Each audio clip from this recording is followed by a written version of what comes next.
auzu billahi mina seytaani rajim. Asalaamaaleykum wa rahmatullahi taala wa barakatu. ñu ngi sant yàlla bu baax di julli ci Seydina Muhammad sallallahu alayhi wa sallam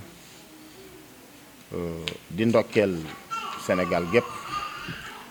di jiital ci nuyoo bi ak ndokkeel gi Baye Abdourahim Seck xalifa généralu Thiénaba di ko ñaanal wér ak gudd fan. tey nag fii ci commune Thiénaba ci kanam responsable coalition Benno Bokk Yaakaar ñoo teew tey bëgg a waxtaan ak Sénégal gépp. xam naa nag wax ji tey dina diis waaye dañu koy ànd ak ñi nga xam ne ñooy journaliste yi fi teew tey point bu nekk rek nan ko bëggee noonu lañ koy doxale waaye fi ñuy jëkkee ñu ngi sant président Macky Sall muy njiitu réew mi di ko gërëm ci li am fan yi loolu moo waral tey woote bi waaye liñ koy sant jiitu na tey ci rafetal gi nga xam ni moom lay rafetal ci langu politique bi waaye yaatal gi nga xam ni moom lay yaatal géew bi te yàgg na koo def. di ko sant bu baax di ko gërëm ci biir loolu ñun pour ñu wax ci tey dina yomb ndax kenn ku nekk bu sañan boo amee sa kilifa làng gu mu féete làng ga day fat te loolu la président Macky Sall woote waaye ñun nag fii ci commune Thiénaba loolu fekk nañ ko ci ànd nañ ci te den ci jàpp nen ciy jàppe mooy nit boo ko bëggee dimbali su bëggee lu baax dañ cay ànd surtout politique dafa xat-xat goo xam ni boo ci nekkee te amoo xel da ngay defee ne ki nga àndal di politique rek moom nga war a àndal waaye nag yàllaa ngi ñuy dimbali ba li nga xam ne moom la def fan yi ñun ñëpp rafetlu nañ ko kontaan nañ ci ndax sóoraale woon nañ ko démb tey soog a ñëw. lan mooy sóoraale bi ku mel ni président Idrissa Seck ànd ak président fësal yéene liggéey réew mi te mu dëkk nag ñun bokkuñu woon fu nu féete bu démb ñaawan tey du neex a rafetal waaye yàllaa ngi ñuy dimbali ba bépp opposition boo xam nekk na ci département Thiès wala mu nekk ci région Thiès mënoo wax benn baat boo xam mas nañ koo sànnanteeg yow muy baat bu ñaaw. politique nag léeg-léeg nga caxabal léeg-léeg nga làqar ci waaye léeg-léegi nga am xeer woo xam da nga koy sànni mais boo koy sànni da ngay xam fa muy dal fan la parce que nag day lu am solo loo xam ni boo ci waxee lu ñaaw tey mbaa nga def ko su ëllëgee bu rafetee force nga sëgg ñun nag loolu duñ ci fekk tey ndax rafetal nañ démb tey soog a ñëw kon li nu mën a wax mooy avant ñu agsi ci laaj yi mooy ñi ngi sant yàlla bu baax di sant coalition Benno Bokk Yaakaar waaye di sant conseil municipal commune Thiénaba ndax lépp lu ma mës a décider pour def ko ci parti bi pour yaatal ànd nañ ci ak man amul kenn ku nekk commune Thiénaba koo xam ni mas na noo xatal jëme ci yow wala ñu yëkkati benn baat bu ñaaw jëme ko ci yow loolu nag su ma ko manee ñi ma àndal ñoo ma jàppale parce que léeg-léeg kilifa am lu mu bëgg mais bu ko njabootam bëggul bu fekkee amuñu fu nu yam wala ñu jox ko cër mën na noo dem ba dañuy dépassé li mu bëgg a def waaye yàlla ngi ñuy dimbali ba loolu amul. kon li nu mën a wax mooy ñi ngi sant président Macky Sall ñi ngi koy gërëm ñi ngi sant it ñi nga xam ni dañu mbokkoon Sénégal bëgg a defar réew mi am ci xalaat dikk ànd ak moom ci xalaat yooyu loolu ni ngi koy rafetlu ñu ngi leen di félicité di sant bu baax ku mel ni président Idrissa Seck ndax li mu def nii ku bëgg sam réew rek moo koy def kon du nu man lu dul tatagal ko teeru ko dalal ko jox ko sunu loxo lëngoog moom ànd ak président Macky Sall pour liggéey réew mi bi ci des mooy ku ci mel ni monsieur le ministre docteur Ndiaye moom itam dañu yàgg nekkan ci parti bi parti mënoo caa nekk te doo am jafe-jafe mais jafe-jafe bu mu ci mas a am dékku na ko mais rafetal na ko ba tey yàlla ñëw na kon moom itam ñu ngi koy félicité di ko sant bu baax di ko gërëm ci dal gi ak yar bi ak teggin yi di sant monsieur le ministre Jatara léegi laa koy wax sama gars yi ci néeg bi may leen Jatara boo demee ci sama WhatsApp di nga gis ay message yu ma yónnee ci lu jiitu tey bi nu agsee ci commune 19 bi ñu am ay jafe-jafe parce que ku ne xam na ni commune Thiénaba bariwul doole Jatara moo ma jëkk a wutal partenaire bu ma jàppale loolu koo amalul jàmm du ko def kon tey bu fekkee aman nañu leneen loo xam ne séq na suñu diggante kon tey mën naa ñaaw waaye lépp rafet na ku ci mel ni ministre de l'intérieur miinante wunu waaye ñoo bokk dëkk mais dégg na ay qualité am nañ ci moom yaakaar parce que ñun képp ku président samp rek ñun dañ cay ànd am na sunu genn kilifa bu ñuy wax Baye Ousseynou Xaar dadaa wax ne xer bu yàlla samp duma ko sax jéem a yëngal xanaa kay nu mu dëgëre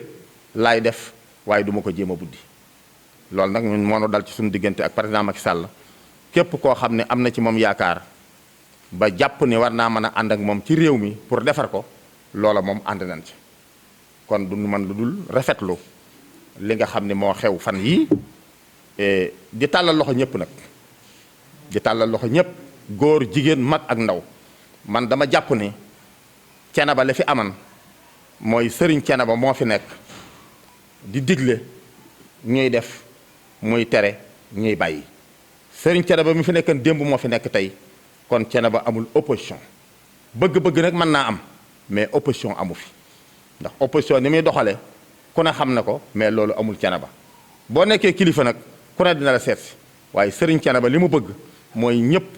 ànd ak moom topp ci ginnaawam ñu jàppale président Macky Sall ba lépp loo xam ni foofa la ko yàlla yamale ñu xam ne lu dul jeex amul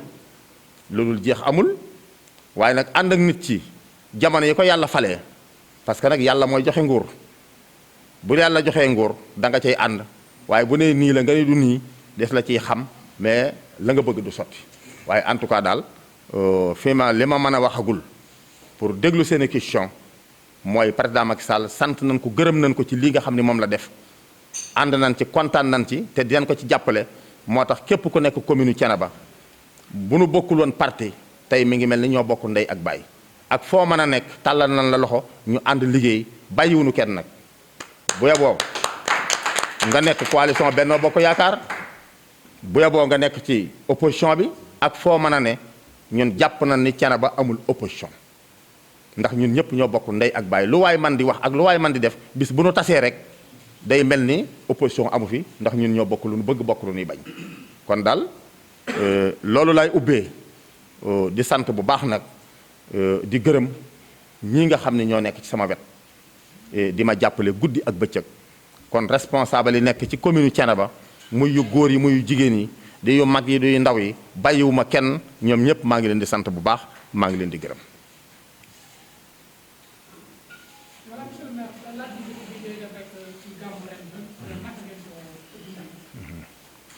waaw jërëjëfu gàmmu ren gi ni nu ko dunde mooy wolof yi nee na lu ñëpp wax mooy dëgg wax nañ ne gàmmu ren bi mësu fee am waaye nag grâce président Macky Sall jàpp na ci biir jàpp na ci biir bépp pëj bu nu yaakaar ne war naa mën a defar gàmm sun demee ba ca biir man mi nga xam ne li commencé ci kaw ba ci suuf lépp ci man la jaar wala boog dara umpuma ci président Macky Sall jàpp na ci gàmm gi ndax waxuma la moom mais ay jëwriñam ay ministre am ay directeur am kenn ku nekk li la waran def nga ko ci gàmm gi ba gàmmu Thiénaba mel na nu mësta mel nit ñee ko wax nag ndax man su ma taxawee de gàmm gi mel na nu mësta mel kon damay gaawtu waaye nit ñi ñoo waxal ni gàmm gi fi am ren mësu fee am ñoo ko waxal seen bopp te bu fekkee ne am na ku jàpp ni li ma wax amul am na droit weddi ko waaye defe naa loolu du ngeen ko dégg ndax nit ñi ñoo ko waxal seen bopp. gàmmu gi daal li ma mën a wax mooy li ci président Macky Sall war a def na ko ci. Baye Abdou it mi nga xam mooy xalifa général li mu war a def lépp def na ko mooy tàllal loxo ñëpp ubbi ay buntam ba teraanga bu ñëw mu fab ko delloo ko nit ñi te loolu la président soxla woon. man miy wax ak yow li ma président jàppalee defe naa ko xool ci presse bi wala nga xool ci internet bi di nga gis ni lim ma joxoon dama ub samay bunt ubbi mbedd mi joxe ko ba mu jeex te loolu la président soxla woon.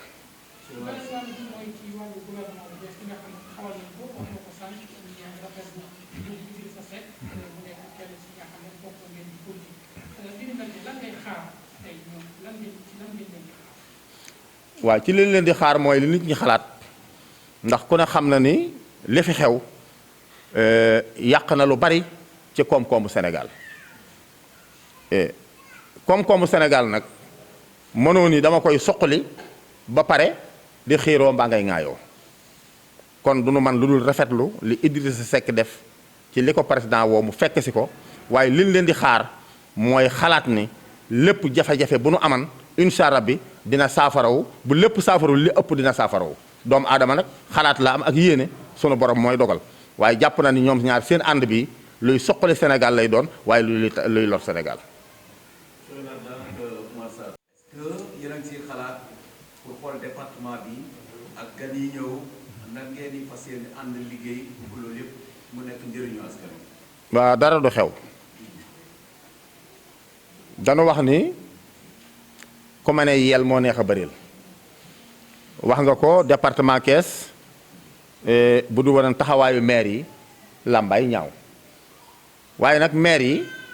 ay responsable politique la ñu ñi fi nekk ay responsable politique ñu wuti yàlla may nu mais du sunu njàmbaar moo tax ñu am li nu am ñi ñàkk it seenu yaafus du tax ñoo ñàkk li nu doon wut mais dogalu sunu borom moo ñëw waaye nag ñu ànd ko ak dignité ànd ko ak ngor mais ànd ko ak xam li ñuy def parce que boo xoolee département Thiès bi maire yi ñëwee ba léegi président Macky Sall mosu koo ñàkk loolu nag beneen taxawaay la ndax nga nekk njiitu réew gañe département Thiès mosul yomb waaye nag ñu yomb na ci ñun te it day gën a yomb ndax ñi ne fi nekkalan ba tax ñu am ndam loolu sunu yàlla dimbalee ñu ànd mais day gën a neex te it yàlla moom li muy dogal na ko ba pare doomu aadama nag mën nay xalaat mën nay junj lu ñëwagul mais dogal ba moom sunu borom rek moo ko xam kon jàpp naa ni département Thiès maire yi fi nekk gàcce ngalaama ñi ngi leen di sant bu baax ñoom itam di leen gërëm di leen gën a encouragé di gën parce que boo dee seet Sénégal collectif maire bu dëgër ci département Thiès ñoo ko jëkke te bi ñu ko defee ba léegi dara yàquwul dara ñaawul kenn ku ci nekk luy itteem mooy itteel morom ma loolu nag mooy tax ñu am doole jinu mën a gagné département Thiès mais bu fekkee ne dañ doon xaajaloo di xiirante di ŋaayoo li ñuy wut duñ ko am kon nag tey bu ànd amee defe naa ni day gën a dëgër. Sénégal bu ñu waxee jafe-jafe ñu bari wax ni sàcc yàkkam sa wërsëg la waaye boo toogan mu fekk la fi nga nekk am na ko yaakaar ni wërsëgam ma nga Allemagne waaye mi ngi Tuubaa gi am na ñoo xam ne yaakaar nañ seen wërsëg ma nga Italie waaye soo duggee biir Ndakaaru am ko mais ñaata nit ñoo nekk biir Sénégal te ku jóge bitim réew boo dikkee ñu wecc la ma ne métier yomb na ku xëy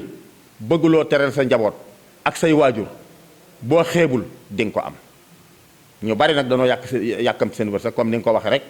ñi gaañu ñi ngi leen di jaal fekk na yàlla moo dogal ni diw obligatoire dinaa ko natt mu dugg ci gaal gi dem ba béréb sàngam ma moom ko obligatoire mais am na ñoo xam boo leen doon jox milliard tey mënoo fexe ban fanaan àll mais nag nanu bàyyi xel ni nangam mënuma ko ñëpp mënuñoo nekk ci bureau yi mënul ne ñëpp mënuñoo nekk ci bureau yi li gën mooy kenn ku nekk la nga tollool da nga cay nekk parce que dama wax ni wolof dafa wax ni boo bëggee aw yet da ngay jàpp ci gittax ba nga kere ngay am yetu kel mais xëy bëgg dinaa am ay milliards mënul ne ñu bari nee leen xaalis dañ koy lijjanti kenn du ko liggéey mais ay caaxaan la ku lijjanti xaalis ba am ko di nga ko wàcc te kenn du la bës da ngay teelu ndànk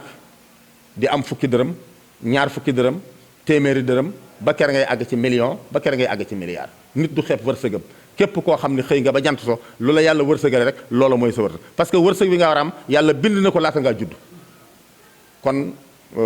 ñi ngi leen di jaale waaye ñi ngi leen di wax ni Sénégal gii ku fi toog te nangoo liggéey mais emploi état bi yépp mënu koo créer ñi nekk ci biir Sénégal te amu des ñoom itam maa ngi leen di ñaax kenn ku ne la nga man ba mën caa jël ñaari mbaa ñetti nit mu cay suturlu mais def ko man mi wax ak maire la mais heure bii démb maa nga Saalum di naaf laa la wax de ginnaaw bu déq bi jeexee may jàpp machine ba midi mais su ma neexal ni maire la au conseil collectif territorial la sama bureau am na clim sama néeg am na clim mais dama ko fa bàyyi dem ci digg naaj wa ngir mooy sama métier mais joxe royuwaay parce que sama njaboot dama leen di yar ci loo xam ni bu ëllëgee du ni aw ma nangam maa ngi dem wuti ko feneen looloo tax ma di ko def mais bu doon man dong du ma ko def kon nit ñi bu nu xem métier kenn ku ne la nga mën a jàpp ba man caa teral sa njaboot teral sa say waajur def ko parce que nag àll bi yaatu na waaye du ma baykat mënumaa bay ay wax la rek fi ne toll mën ngaa bay 100 hectares te sax doo fa jaar mais am nga moyen yooyu nga yor jàppale ci nit ñi mais kan war a jàppale bu mu xem métier na ca jàpp parce que bu jëkk mais xale bu góor bu bëggee takk soxna day dem nawetaani la mu ci jële bu dikkee takk soxna mais est-ce que boobu bu doon damay dem bitim réew soog a mën a takk soxna est-ce que dina fa jële lu mën a takk soxna ñaata ñoo dem bitim réew lang fa ñaata ñoo dem bitim réew ñu paasal leen ñu ñibbisi boo fa demee réussir xamal ne sa wërsëg dafaa nekkan kon buñ taamu dara man daal li ma leen di conseiller mooy état bi li mu man mi ngi koy def waaye ba àddina sosoo ba tey ñi bëgg am xëy ñëpp état mënu leen a wutalum xëy mën na créer nag mën na joxe ay financement ñu bari di ci dund parce que man mii wax ak yow li ma bay Saalum rey 113 hectares ma di ko baye ay fas su fekkee ne amal naa tracteur tey 15 personnes yi ma jël mën na maa jël yeneen 30 personnes ñu ciy liggéey kon état moom itam nanu jàppale ñi nga xam ni ñi ngi créer loo xam nit ñi mën nañ cee liggéey ci wàllu mbay mi ak wàllu leneen parce que loolu ma def ci mbay mi am na ñeneen ñoo xam ci beneen côté ñi ngi koy def mais na leen état jàppale ba nu gën a mën a am doole. loolu ñoom ci ñun ci wàllu conseil municipal bi parawaar nañ ko démb avant école di ubbi ndax ku seetaan presse bi di nga xam ni conseil municipal bu Thiénaba toogul seetaan askan wi muy lu aju ci santé lu aju ci éducation ak matière boo mën a jël commune Thiénaba taxaw na ca la ko ci war lépp def na ko mais li taxaw tey nag mooy njàng mi suñ ko waxee mooy élèves yi war a dem pour ci école yi loolu incha allah bi ñun jël nañ ci sunuy matukaay beneen bi ci desin mooy nga xam ni moo gën a itteel parents d'élèves yi mooy ay cahier yu nu jànge ay livres yu nu jànge mais kenn ku ne xam na ni commune Thiénaba waxan na ni génne na biseem lépp li mu dese yamale na ko ci mbas mi waaye nag tey yaakaar naa ni sunu demee ba ginnaaw suba école yi lan doon gis dañ ko gisaat masque yi ak sel yi yëpp parawaar nañ ko incha allah lépp ya rabbi lépp dinañ leen jàppale lu nu doon def rek dañ koy yokk waaye duñ ko wàññi. xanaa sant yàlla bu baax ndax nag ànd moom su amee il faut ku am ku jiitu waaye bëgg ànd bu amee il faut yaatal am man ni ma ko gisee président nag man duma ko jiitu li may def xalaatuma sax di nand li muy bëgg a def xanaa rek lépp loo xam ni dogal na ko ci wàllu politique parce que nit ki boo bëggee ànd ak moom doo ko fakkatal mais doo ko gëstu doo ko luñ batu li président def ci ñi nga tudd léegi muy Aly Ngouille moom sama xarit la muy Augustin ñoo bokk nekk ci département bi aussi mu nekk maire Aly Ngouille it nekk maire ku mel ni maître Omar Youm moom itam nekk maire ak ba ci Ndeye Tické waaw mi ngi ci gouvernement bi waaye nit ñi liñ koy xalaate mooy dañ koo wàcce wala dañ koy yéegal ñu bari foofu la ñuy xalaate jàpp ne président ñi ànd ak ñoom da leen a écarté taf ñeneen déedéet nit ki boo bëggee ànd ak moom te mu bëgg a yaatal mais il faut nga xàllal ko mais bu kenn génnul kan mooy dugg bu génnul kenn du dugg kon il faut mu am ku génn ñoom ki génn nag dafa xam président fi mu toll ak fi mu jëme réew mi muy naa ko ubbil mu dugal ñeneen ma ànd ci jàpp ci man noonu laa ko gisee bu leneen amee nag man xamaguma ko waaye dara xewul ci li ma jàppal sama bopp ñi ngay wax nii ba ci premier ministre ku ma ci jokkoolul amul mais lu rafet rek la ñu wax lu rafet la ñu wax Amadou Ba jokkoowunu mais dégg naa kàddoom kon nga xam ni man maa ngi siiwar gouvernement bi bu baax maa ngi toog fii ci tool yi waaye lu ñu def suba ba ca ngoon maa ngi koy siiwar waaye dara xewul léeg-léeg nag ay nit ñooy bëgg ab jaxase mooy nit génne na liw mais dafa bëgg a fat nit moo tax mu génne ko mais président dundewul noonu président koo dégg mu am ak moom problème moo bàyyil boppam toog fële di sànni xeer waaye moom loolu du jikkoom nit nag ku bëgg a yaatal il faut nga xàllub géew boo xàlleb géew mais yor ab karawaas il faut mu am ko mu dal ka mu dal nag du caagi nag da nga koo bañ mais dafa bëgg géew bi yaatu loolu la président def. monsieur le maire dinaa wax tuuti ci politique. mu continuer liggéey ak Benno Bokk Yaakaar ak APR ci Thiès waaye yow Thiamine loo koy wax. waaw xam nga jërëjëf li tax ma wax ni Thiénaba amul opposition terrain bee tax may wax gis nga opposition fi ñu koy wane mooy sur le terrain mais ay wax ak presse du opposition sur le terrain la da ngay am base ba base bi considéré ni am nga base ba boobaa ñu mën laa tudde opposition ki nga wax léegi nag ba tudd turam man awma droit sax tudd turam parce que li xew lépp dégg naa ko mais duma ci tontu man jëf laa gën a man est-ce que wax te nag dana wax ni nit ki ku koy song war nga koo xam fii ci terrain bi yàgg naa fi lépp fi la ma fekk te it lu waay di wax war nga koo mën a xam waaye man du ma tontonte du ma xaste du ma ŋàññ du ma saaga du ma wax leneen xam nga lu may xaar bisub wate na doon élection locale na doon élection présidentielle na doon élection député na doon élection au conseil yépp ku ma fi fekk ku ne daane naa la kon moom tax ma jàpp ni bu fekkee ne opposition am na mais ñeent yooyu du ma ko boole gañe ko looloo tax ma ne opposition amu fi gis nga politique ay wax yoru ko da ngay jëf ba nit ñi xam ne yow war ngaa politique nga soog a dugg ci terrain bi ba bu fekkee loolu amul nag da ngay jaar fa nga war a jaar ba am baas soog a génn politiciens yëpp noonu la ñuy def waaye nag wax fii tey suba nga wax fale di ŋàññi ñeneen kooku jaru ko kooku bis bu ci tontu waree den tontu xam la ñuy wax ndax lépp fii leen fekk nag dara umpunu waaw ci Ndeye Tické sama xarit la sama jigéen la fii nga toog yàgg na fee toog bi nuy wutal président booba nekkul ministre kon suñ demee ba yàlla dogal président def ko ministre mu xëy dindi ko teg fa keneen mais ba ma koy def ministre am na ko fa nekkal da koo dindi teg fa keneen tey mu dindi ko teg fa keneen ëllëg mën naa dindi keneen tegaat fa Ndeye Tické moo tax politique doo gedd doo tay doo xaste doo ŋàññ politicien pire laa wax nag mais képp koo gis mu bokk ci gouvernement wëlbati ko di génn ay mbóot di ko souligner di ko wax du politicien nit nag mën naa wax lu ko neex pour bëgg fi président toog mu toog fi wala fi maire bi toog mu toog fi mën na nekk mais politicien pire duñ ko jox poste ñu jële fa teg fa moroomam muy ŋàññi am na ci gouvernement bi nag waaye ñi politiciens yëpp ñi dàq politique ci àddina duñ def loolu. jërëjëf kon ñu ngi lay jaajëfal monsieur le maire kàddu yi am na solo alors dañuy jox góor bu nekk bi après jox ko sëñ Adama bu nekk ñu ngi nuyu ñi fi teew ñëpp di nuyu téléspectateurs yi ñuy seetaan ak ñi ñuy déglu ñëpp maa ngi tudd Gora Diagne doon conseil municipal ci mairie bu Thiénaba doon président commission énergie membre commission domaniale loolu laa nekkee fii ci mairie bi ci ginnaaw maire monsieur le maire El Hadj Talla Diagne. alors Alaaji Gora yow mi nga xam ne bokk nga ci commission domaniale bi am na ay kàddu yu bëri yu jëm ci wàllu foncier fii ci biir Thiénaba. li bëggoon rek nga ci ay leeral xam naa daal di tudd sax muy Khalifa Ndiaye horizon 2000 ci li mu wax ni bëri na ay kilifa yoo xam ne am nañ ci ay hectares di fi commencé ci Odyssée Thine ak ki ñu mel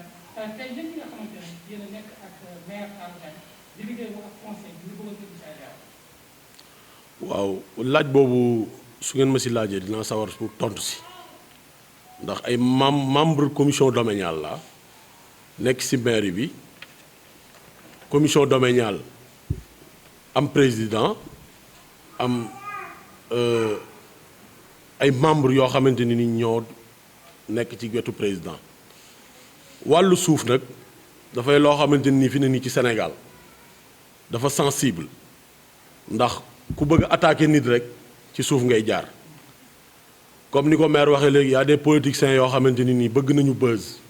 bëgg a siiw bëgg ñu gis leen wala ñu xam leen ñuy attaquer maire di ko jaar ci suuf mais nag am na loo xamante ni nii attaquer maire la mais attaquer commission attaquer conseil municipal bi la aussi parce que maire c'est le maire de la commune sol casquette politique am wala mu sol casquette maire am mais am na loo xamante ni ci wàllu foncier soo ko tuddee attaqué woo maire commission domaniale bi nga attaqué commission domaniale bi attaqué nga conseil municipal bi parce que conseil municipal bi 46 lañ maire nekk ci ak les 2 adjoints ñi ci des ñëpp di ay membres ay conseil municipal lépp loo xamante ni dogal la buy am ci municipalité bi buy am ci maire bi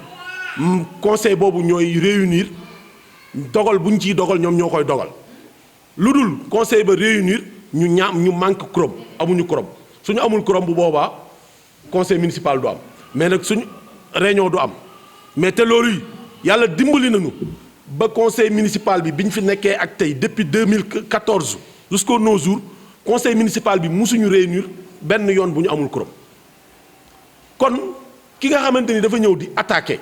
conseil municipal bi ni dañoo jël ay suuf jox ko ay kilifa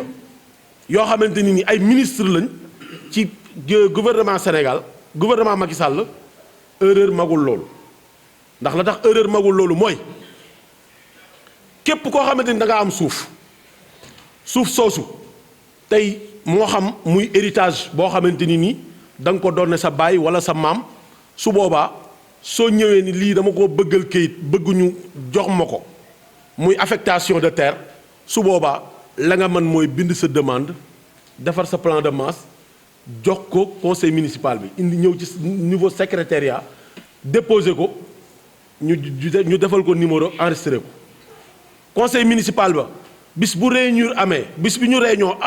am ñu ni dañuy tey jii dañu am séance boo xamante ni dañu jëm ci wàllu foncier su boobaa balaa loolu di am commission domaniale boobee dinañ réunir 5 personnes lañ su 4 yi ñëwee su 5 yi ñëwee dinañ dem enquête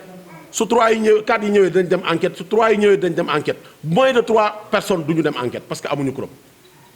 le minimum 3 personnes ñooy daje ñu dem def enquête waa léegi ki nga xamante ni am na suufam wax nañu ni moom lii moom la bëgg ñu defal ko ci turam su ko indee ñun ñu jël ko dem def enquête ba mooy ka ko jox suuf sa ca la ñu jëm suñuy def enquête moo xam dañu kii baayam moo ko may wala héritage la bu mu jëlee ci baayam suñu demee ña nga xamante ni ñooy famille ba dinañ leen woo dajale leen laaj leen diw mii kat dafa indi fii kayit gii ni suuf si dafa bëgg ñu defal ko ci turam est-ce que xam ngeen diw ñu ni waaw suuf si est-ce que xam ngeen fu ngeen ko jël te lépp ci kanamu chef de village lay doon parce que nag chef de village duñ dem ci benn dëkk am def fa enquête te demuñu ci chef de village ba moom mu dëggal loola parce que nag moom mooy représenté dëkk ba kooko wax ni suuf si maa ngi ko jëlee ci sama papa ñam bokkal wax ni suuf si kat moom d'accord nañ ni baayam moo ko jox ci baayam la ko jëlee waaw léegi chef de village dëggal loolu ñun ñu bi def suñu rapport ñëw soumettre ko conseil municipal bi le conseil souverain conseil municipal bi ñu lii leen rapport bi mu doy leen convaincre na leen ñu voté ko su fekkente ni nii am na ay laaj yu ci jëm ñu laaj ñun en tant que membre commission domaniale ñu leeralal leen suñ ci bokkee juboo ni lii kat jaar na ci yoon ñu voté ko su majorité bi d'accordé mu jàll su majorité bi d'accordul du jàll waa léegi Aly Ngouille Ndiaye ministre su demee tey jii ci àll bii gis fi suuf su mu war a mën a liggéeyee borom suuf sa ña moomoon suuf sa yëkkati suuf jox ko mu déposé mu déposé délibération conseil municipal bi commission domaniale jóg déplacé wu dem ca ña moomoon suuf sa ñoom ñu wax ni ñoom ñoo ko jox seen suuf ñu bind ñëw jox ko conseil bi voté ko waa léegi loolu lan la ci maire def amul benn mètre suuf bu nekk ci commune Thiénaba bu nit warul amul parce que tey jii bari na ñuy wax ci àll bi dañoo bëgg suuf nañ dem ci maire bi mu jox leen suuf maire bi ku ñëw maire amul suuf bu muy yëkkat di la jox ku dem ci àll bi nag gis ka moom suuf ñu waxtaan ba yëkkat ba jël seen suuf may la moo xam dañ laa may moo xam dañ laa sarax nga ñëw bind sa demande délibération ñëw jox ko conseil bi enquête ko mu leer naññ suñ la ko délibéré yow affecté nañ la suuf sa te nag loolu moo fi am ku fi am suuf affectation loolu ci nga ko amee Augustin Tine ma mu tudd ñun day amul benn demande délibération bu ñu jotagul au niveau mairie boo xamante ni jot nañ fa ñu ni lii Augustin Tine moo koy demandé pour demande délibération amul moom su fekkente ni da koo gis wala mu xam ko na ñëw wan ñu ko amul kon dañu bëgg nit ki bu fekkente ni da ngay wax li ngay wax da nga koo waral teg fu leer kilifa ya mu attaqué nag ñoom la concerné su leen buñ ko dee topp ca la mu wax fallaahi alhamdu bu ñu ko toppul tamit fallaahi alhamdu mais ñun conseil municipal bi tuumaal nañu tooñ nañu su xamul nag dafa war a ñëw ñu laaj ñu wax ko moo gën nga nekk ci télé bi ak rajo bi di wax te li ngay wax xamoo ci dara yow koo xamante ni nekkoo fi toogoo fi mais mënoo xam li fi xew boo nekkee ca France ñu informé la rek nangam ak nangam xew da nga ñëw di tuumaal ay gor li ma bëgg a wax te di ko wax mooy politique soo ko dee def da nga ciy seet yàlla na nga ci seet yàlla mooy looy wax na nga ko xam looy def na nga ko xam mais di attaqué koo xamante ni du sa morom du sa màppandoo kooku teguwul ci dëgg teguwul ci yoon. conseil municipal Thiénaba de tooñ na leen ndax la tax tooñ na leen mooy tuumaal na leen te la ñuy def lu leer la te conseil municipal boobee am na ñoo xamante ni tey jii ay sëram lañu ci conseil municipal bi lañ bokk. am na ñoo xam ne ay tantam lañu ci conseil municipal bi lañ bokk su amul information bu bëggee information na dem ci ñoom ñu leeral leer na. ndax guleet muy def attaque yu mel nii wala da ngeen koy bàyyi rek ne def bëgg bës alors que ay góor ñoo leen tànn wóolu leen yéen Thiénaba li ñuy yaatu yëpp ngeen ne ñeent ngeen ak juróom benn. am na ñu mu tuumaal ñett la tuumaal ndax tudd na ñaari tur ak conseil municipal bi ñun beneen bi nag xëy na maire la maire moom loola. wax na sànq li muy wax am na loo xamante ni xëy na mën na ko bañ a toppante ak moom mais dañoo toll foo xamante ni dañoo toll ci jamonoy liggéey mais tey jii gis nga campagne électorale bu jotoon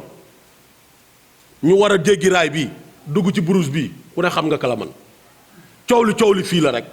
coow li nekk ci rajo yi dem sa salle toog woote presse bi ñu ñëw ngay wax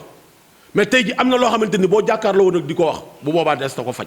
conseil municipal bi nag wax na li mu wax tuumaal nañu réunir guñu bis bu ñu réunir nag su boobaa bépp dogal bu ñu fay jël ni kii nag tooñ nañu wala waxal nañu loo xamante ni du dëgg su boobaa kàddu ga foofa lañ koy jëlee la décision ba foofa lañ koy jëlee mais actuellement nii dinaa leeral Sénégal gépp ni amul suuf coowul suuf lu mën a jóg fii ci commune Thiénaba ñu maj koo topp de A à Z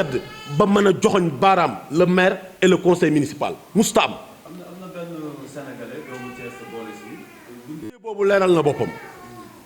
ndax li wérte wóor mooy waxoon nañ fii ni maire ne woon na leen fii ak lu jamono yàgg-yàgg nee nañ damaa jël suuf jaay ña moomoon suuf soosee tey jii bërki Dembo Njaay lañ mujj bureau maire ndax la tax bërki Dembo Njaay lañ mujj bureau maire mooy ñëw nañu jàkkaarloo ak maire xamal ko ni ko tuuma yàgg na fi parce que la ko indi mooy gis nañ ni politiciens yi ñoo nekkoon seen ginnaaw lañ leen doon def moo leen motivé politiciens yi ñoo leen doon motivé bañ wax la ñu wax mooy le ministre comment dirais-je fàtte naa tur bi bindoon lettre de circulaire bi ministre renouveau public ministre du renouveau urbain ñoo bindoon ni dañu bëgg benn pôle boo xamante ni nii ci région de Thiès lay nekk pôle boobu comme ay industrie lañ fay def que ku fekkente ni nii ñu bind ko commune Noto bind ko commune Fandène bind ko commune Thiénaba Touba Toul Ndiéyène Sirakh ñëpp ñu bind leen ñun bu ñu bindee ñun ñu tontu ni am nañ site bi site boobu ñu bindaat leen wan leen ni leen ñu woo conseil municipal bi ñu joxe avis favorable ni ñoom am nañu site boobu tey jii jusqu'au nos jours état ñi ngi koy topp parce que xam nañ site bi fa mu nekk léegi loolu ci biir loolu Babacar Fall bi mu fi ñëwee dem pour visiter site boobu ci loolu lañ taxawoon ni maire dafa jaay suuf si dafa jaay 600 hectares mais 600 hectares yooyu tey ñoom ña nga fay bay am na ñoo xamante ni ña nga fay dugg tey di ni wàññi ko ni dañuy jaay foofa mais lu ñu jaayoon kat moo ko mën a jaayat kon dañoo doon tuumaal maire mais tey jii usine boobu ñu fi bëggoon implanté tey jii ma nga Sindia usine u Karoba doomi Sindia yi di ci liggéey di ci jariñu ñun perte nañ ko ay emploi la ci maire yéene woon tey jii bu ñu ko defoon fii ci sud bi ñun ñi mën cee liggéey tey jii dàq nañ ko yàq nañ ko ba dem nañ Sindia waa Sindia nga cey bénéfice kon loolu lépp ay politiciens ñoo làqatu ci seen ginnaaw di leen wax loo xamante ni moom la ñuy wax ak a def te loola lépp dara du ci dëgg am na loo xamante nag du ragal dindi tuuma la kon suñu toogee ñun conseil municipal bi réunir lii nga xamante ni ay tuuma la yu yëkkateeku dal tegu suñu kaw su boobaa des na ko waxtaane mais nag Khalifa Ndiaye boobu ngeen wax li gën mooy maire du moroomam du màppandoom mu ànd ak yar ak teggin xam ni maire cur na moroomam maire kilifa la am na famem kon am na tuuma yoo xamante ni bu ko dee teg ci kaw maire yàlla aku joxe cër maire xam ni moo jaboote ñëpp kon moo tax tey jii li xew jàmm rek xew ba dëgg di mais nag du ragal du ñàkk fayda nit nag cër bi nga xamante ni da nga koo jox sa waajur moom nga war a jox waajuru keneen parce que loolu mooy respect kon ci beneen laaj su amaatul foofu laa yemale sama kàddu ci loolu. Merci. Je m'appelle donc Adama Diop. Je suis conseiller municipal, président de la commission des finances et j'assure aussi l'intérim de la commission santé, mais je suis en même temps le chef de cabinet du maire. Merci, M. Ndao, de la question.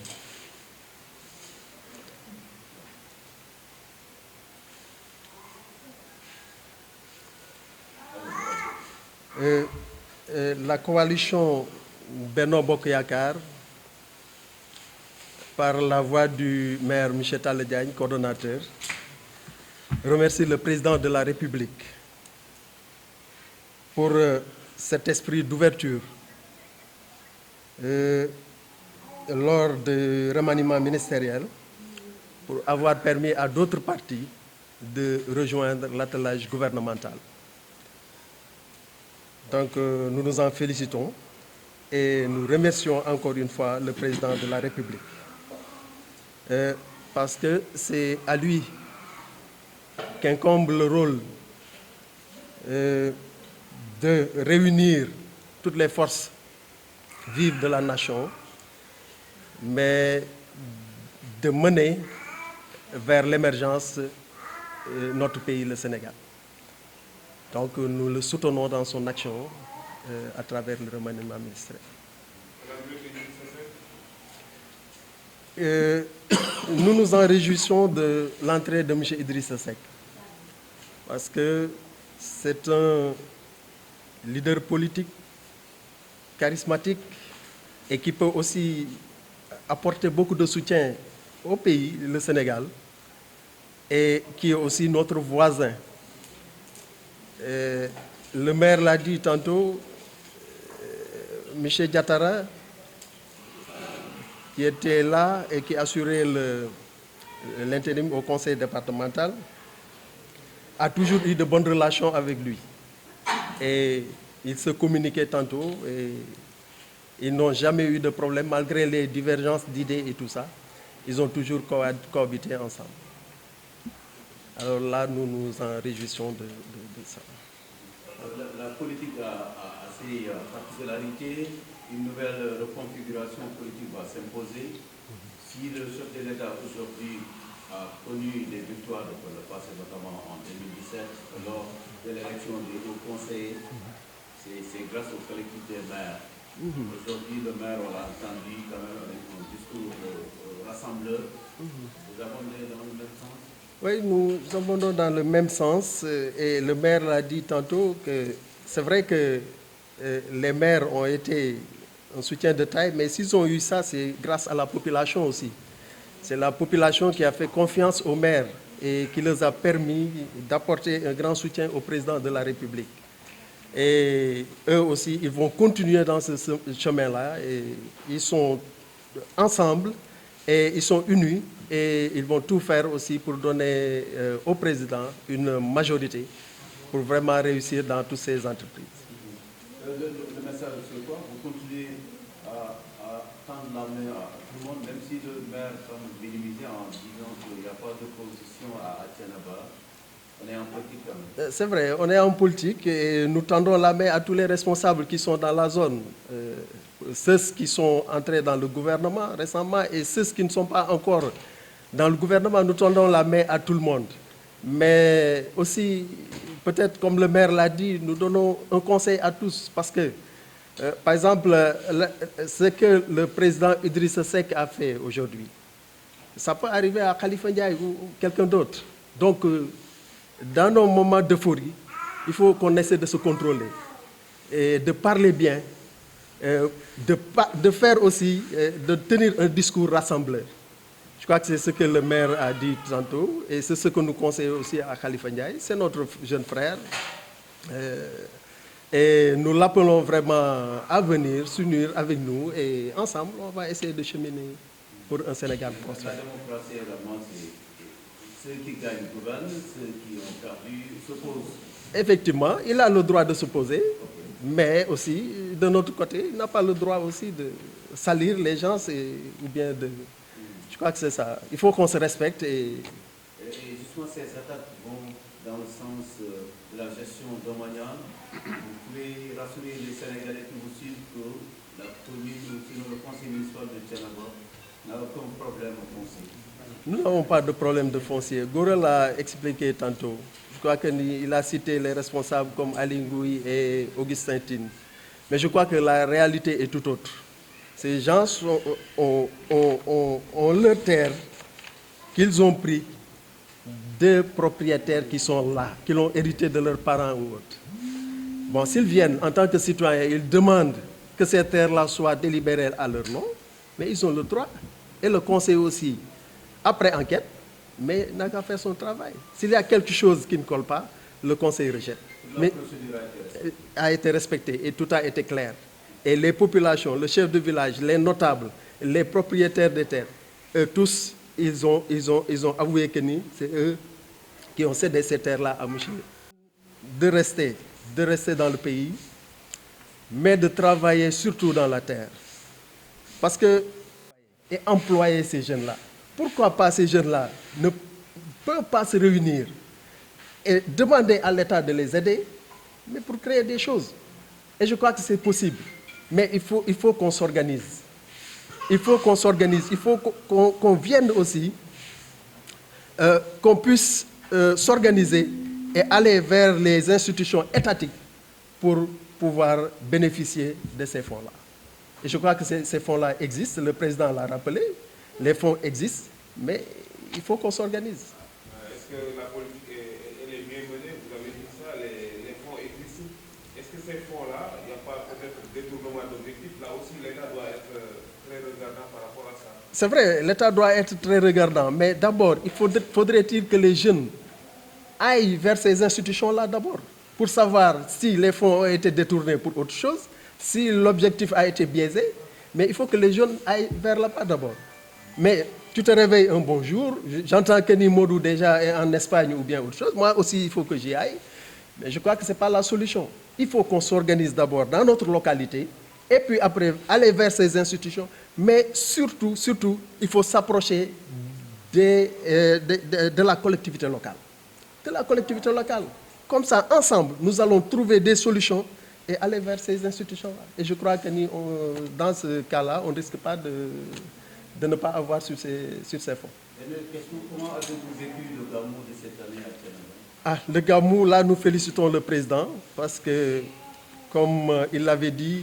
au Khalife qu'il allait vraiment le soutenir, je crois qu'il a soutenu Thiénaba. Monsieur le Président a soutenu Thiénaba et le maire l'a rappelé tout de suite. Et à cette occasion, nous lui en sommes très reconnaissants et nous le remercions très vivement pour ce soutien indéfectible. Voilà, Adama Diop, conseiller municipal, président de la commission des finances et chef de cabinet du maire. Merci beaucoup. mbokk Thiénaba TV mi ngi jaar ci YouTube nag day kër goo xam ni dalloo na télévision yu bari waaye télévision ba ëpp fayda mooy ba ëpp ñu ko seetaan ba ëpp ñu ko abonné ba ëpp ñu cay commentaire kon mbokk yow mi seetaan ba pare aboneel ngir dolli ñu chance ñu gën a jëm ca kanam bësal cloche bi dara bañ laa raw waaye commentéeral ngir mbir mi gën a am fayda. mbokk Thiénaba TV mi ngi jaar ci YouTube nag day kër goo xam ni dalloo na télévision yu bari waaye télévision ba ëpp fayda mooy ba ëpp ñu ko seetaan ba ëpp ñu ko abonné ba ëpp ñu cay commentaire kon mbokk yow mi seetaan ba pare aboneel ngir dolli ñu chance ñu gën a jëm ca kanam bësal cloche bi dara bañ laa raw waaye commentéeral ngir mbir mi gën a am fayda.